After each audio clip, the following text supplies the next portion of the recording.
Hello friends, welcome back to our channel. അപ്പോൾ ഇന്നൊരു ചെറിയ കുക്കിംഗ് വീഡിയോ ആണ്. അപ്പോൾ ഇത് നമ്മുടെ എരുന്താണ് കേട്ടോ. ഞങ്ങളിവിടെ എരുന്തെന്നാണ് പറയുക, കക്കയിറച്ചി പറയും. അപ്പോൾ ഇത് ഒരു 1.5 കിലോ ഉണ്ടാവും. അപ്പോൾ അത് അമ്മ ക്ലീൻ ചെയ്ത് വെച്ചിരിക്കുകയാണ്. അത് ഞാൻ വീഡിയോ എടുത്തിട്ടില്ല കേട്ടോ. അപ്പോൾ അതിൻ്റെ ഒരു സൈഡിൽ ഇങ്ങനെ ഞെക്കിയിട്ടുണ്ടെങ്കിൽ ഇതാണ് അതിൻ്റെ വേസ്റ്റ്. അപ്പോൾ അതൊക്കെ ഇങ്ങനെ ഞെക്കി കളഞ്ഞിട്ട് എടുത്ത് വെച്ചിരിക്കുകയാണ് കേട്ടോ. ഇത് ക്ലീൻ ചെയ്ത് വെച്ചിട്ടുള്ള കക്കയിറച്ചിയാണ്. കക്കയിറച്ചി പറഞ്ഞാൽ ഞങ്ങളുടെ എരുന്ത് കേട്ടോ. അപ്പോൾ ഇത് നമ്മളിനി ഒരു ഡിഷ് ഉണ്ടാക്കാൻ പോവുകയാണ്. അതിൻ്റെ വീഡിയോ നമ്മൾ കാണിക്കുന്നുണ്ട്. ഇത് ഉപ്പും മഞ്ഞളും ഇട്ടിട്ട് വേവിച്ചിരിക്കുകയല്ലേ അമ്മ? വെള്ളം ഒഴിക്കാണ്ട് ഉപ്പും മഞ്ഞളിട്ട് വേവിച്ചിട്ട് അതിലുള്ള വെള്ളമൊക്കെ വറ്റിച്ചെടുപ്പിക്കുകയാണ് കേട്ടോ. തീരെ വെള്ളം വേണ്ട അല്ലേ, ഒക്കെ വറ്റിച്ചെടുപ്പിക്കുകയാണ്. ഇപ്പം ഇതിൽ വെള്ളം ഇല്ല കേട്ടോ. അപ്പോൾ ഇത് അടി പിടിക്കാണ്ടിരിക്കാൻ നോക്കണം, നമ്മളിങ്ങനെ ഇളക്കി കൊടുക്കണം. ഇപ്പോൾ ഇതാ വെള്ളം വല്ലാണ്ട് ഇളക്കാൻ പാടില്ല കേട്ടോ.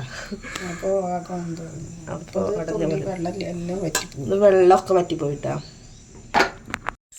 ഇതിലുള്ള പച്ചത്തേങ്ങ എല്ലാം അത് ഇങ്ങനെ കൊത്തു കഷ്ണങ്ങളാക്കിയിട്ട് ഇങ്ങനെ എടുക്കാം കേട്ടോ.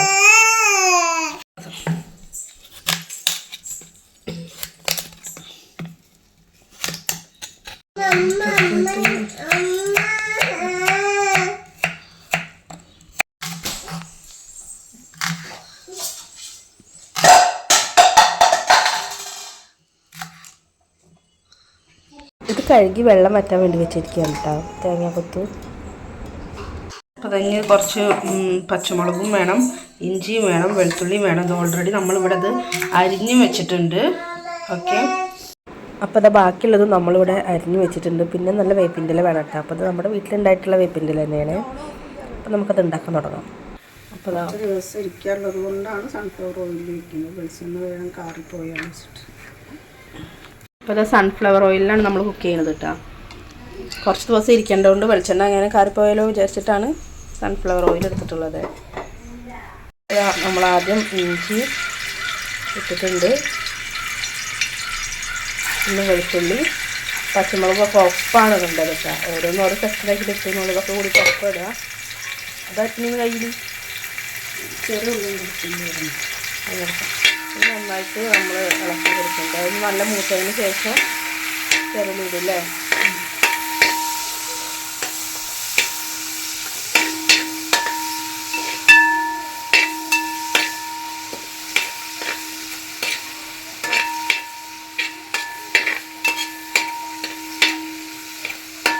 ചെറുള്ളി കൊടുക്കുന്നുണ്ട് കേട്ടോ. ചെറുള്ളി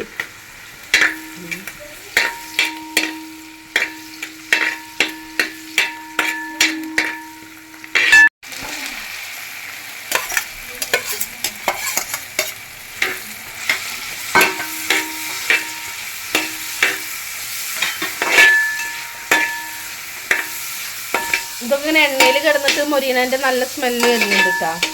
അല്ലമ്മ?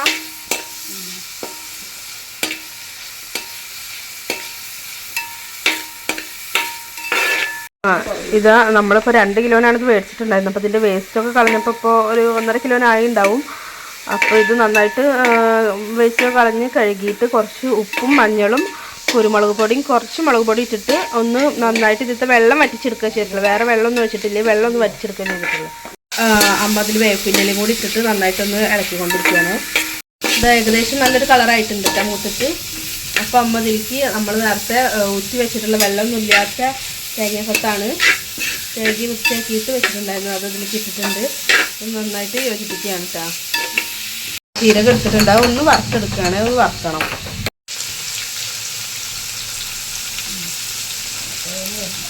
അപ്പോൾ നമ്മളിതിലേക്ക് കുറച്ച് ഉപ്പിട്ടിട്ടുണ്ട് കേട്ടോ. നേരത്തെ അത് ഉപ്പിട്ടിട്ടാണ് വേവിച്ചിട്ടുള്ളത്. ഇതിലേക്ക് ഉപ്പിട്ടാൽ മതി. ഇത് നമ്മളിവിടെ ഒന്ന് ചൂടാക്കി വെച്ചിട്ടുണ്ട്. വറക്കല്ല, ചൂടാക്കി ചെയ്തിട്ടുള്ളത്. അപ്പോൾ അതൊന്നിങ്ങനെ ഇങ്ങനത്തെ ഒരു ശബ്ദമൊക്കെ വരുന്നുണ്ട്. അപ്പോൾ ഇതിന് എരുന്ത് ഇടാം കേട്ടോ.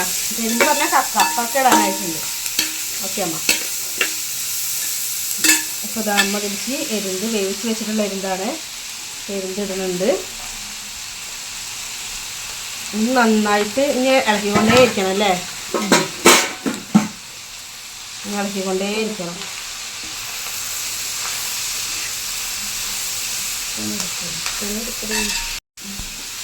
ഇതിലേക്ക് കുറച്ച് ഇടയ്ക്കിടയ്ക്ക് കുറേശ്ശെ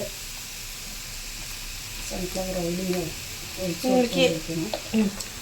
ഇടയ്ക്കിടയ്ക്ക് കുറച്ചായിട്ട് സൺഫ്ലവർ ഓയിൽ ഒഴിച്ചുകൊണ്ടിരിക്കേണ്ട. അതിൽ അടിയൊന്നും പിടിക്കാൻ പാടില്ല. അപ്പോൾ നമ്മൾ അതിനനുസരിച്ച് നോക്കിയിട്ട് ഉണ്ടാക്കുക കേട്ടോ. അതാ അങ്ങനെ പിടിപ്പിക്കരുത് കേട്ടോ, അങ്ങനെ ആക്കിയിട്ടൊക്കെ വേണം അല്ലമ്മ.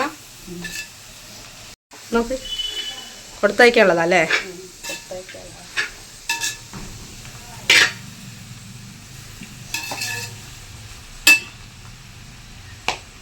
ഈ എരുന്നിൻ്റെ എന്തെങ്കിലും ഡിഷ് ഉണ്ടാക്കുക എന്ന് പറഞ്ഞിട്ടുണ്ടെങ്കിൽ തന്നെ ഭയങ്കര പണിയാണ് കേട്ടോ. കാരണം അതൊന്ന് ക്ലീൻ ചെയ്ത് കിട്ടാൻ തന്നെ അത്യാവശ്യം കുറേ നേരം എടുക്കും. ഇപ്പോൾ പിന്നെ ഇതിങ്ങനെ പൊളിച്ചിട്ട് പാക്കറ്റിൽ കിട്ടും. മുന്നേ അങ്ങനെയൊന്നും കിട്ടിയില്ല. നമ്മൾ പുഴുങ്ങിയെടുത്തിട്ട് ക്ലീൻ ചെയ്യുന്നതായിരുന്നു കേട്ടോ.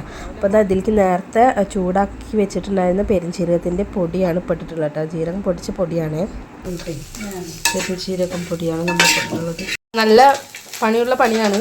സമയമൊക്കെ ഉള്ളവർ നിന്നാൽ മതി. ഇപ്പോൾ ഇതിപ്പോൾ ഒരു 3/4 മണിക്കൂർ കഴിഞ്ഞ് 1 മണിക്കൂർ ആവാനായി ഉണ്ടാവില്ല അമ്മ ഇളക്കാൻ തുടങ്ങിയിട്ട്. അമ്മയുടെ മുഖമൊക്കെ നോക്കൂ, വേർപ്പൊക്കെ വന്നു തുടങ്ങിയിട്ടുണ്ട്. ഹേയ്, അപ്പോൾ നമ്മളിതിൻ്റെ അവസാന പണിയിലേക്ക് കിടക്കുക കേട്ടോ. അപ്പോൾ എരിവ് നോക്കിയിട്ട് നമുക്കിതിന് കുറച്ചും കൂടി എരിവ് ഇഷ്ടമുള്ള ആൾക്കാരാണെങ്കിൽ കുരുമുളക് പൊടി ഇടാം. നമുക്ക് നമ്മുടെ എരിവിനനുസരിച്ചിട്ട് ഇതിന് കുരുമുളക് പൊടി ഇടാം. നമ്മളിതിൽ കുറച്ചും കൂടി കുരുമുളക് പൊടി ഇട്ടിട്ടുണ്ട്. കുറച്ച് കുരുമുളക് പൊടി എന്തായാലും ഇടണം, എന്നാലും അതിൻ്റെ കുരുമുളകിൻ്റെ വേറെ ടേസ്റ്റ് വരുള്ളൂ. അപ്പോൾ എരിവ് നല്ലോണം വേണമെന്നുള്ളവർക്ക് കുറച്ചും കൂടി ഒക്കെ ഇടാം, കുഴപ്പമില്ല. അപ്പോൾ ഇതായി വന്നിട്ടുണ്ട്. നമുക്ക് ഒന്ന് ഇട്ടിട്ട് ഒന്ന് നന്നായിട്ട് ഒന്നുകൂടി ഒന്ന് റോസ്റ്റ് ആക്കണം ഒന്നുകൂടി. അപ്പോൾ അതിപ്പോൾ ഏകദേശം ആയിട്ടുണ്ട്. ഏകദേശം എല്ലാം നല്ലോണം ആയിട്ടുണ്ട് കേട്ടോ. അതാ നല്ല ഇതാണ് ഇതിൻ്റെ ഒരു പാകം കേട്ടോ. ഓക്കെ ആയി. അപ്പോൾ നമ്മൾ ഓഫാക്കിയിട്ട് എടുത്ത് വെക്കാം. സെറ്റായിട്ടുണ്ട്. പിന്നെ ഈ കൊടുത്തയക്കാനുള്ളതാണ് കേട്ടോ. ഞാൻ ആക്ച്വലി വേറെ പാത്രത്തിൽ വെച്ചിട്ടുള്ള വീഡിയോ ഒന്നും എടുത്തിട്ടില്ല. നമ്മൾ വീട്ടിലുണ്ടാക്കുമ്പോൾ ഇന്ന് നിങ്ങളെ ഒന്ന് കാണിക്കാൻ വെച്ചിട്ട് എടുത്തതാണ്, അത്രേ ഉള്ളൂ. അപ്പോൾ അതിന് പുറമെ വേറെ നല്ല പാത്രത്തിലാക്കിയിട്ടൊന്നും വീഡിയോ എടുത്തിട്ടില്ല. അപ്പോൾ നമ്മൾ ഇങ്ങനത്തെ ഒരു പാത്രത്തിലാക്കിയിട്ട് ടൈറ്റായിട്ട് പൊതിഞ്ഞിട്ടാണ് ഇത് കൊടുത്തയച്ചിട്ടുണ്ടായിരുന്നത്. അപ്പോൾ ഇന്നത്തെ വീഡിയോ ഇത്രേ ഉള്ളൂ. ചാറ്റാ, പറ്റുന്നവരൊക്കെ ഒന്ന് ട്രൈ ചെയ്ത് നോക്കണേ.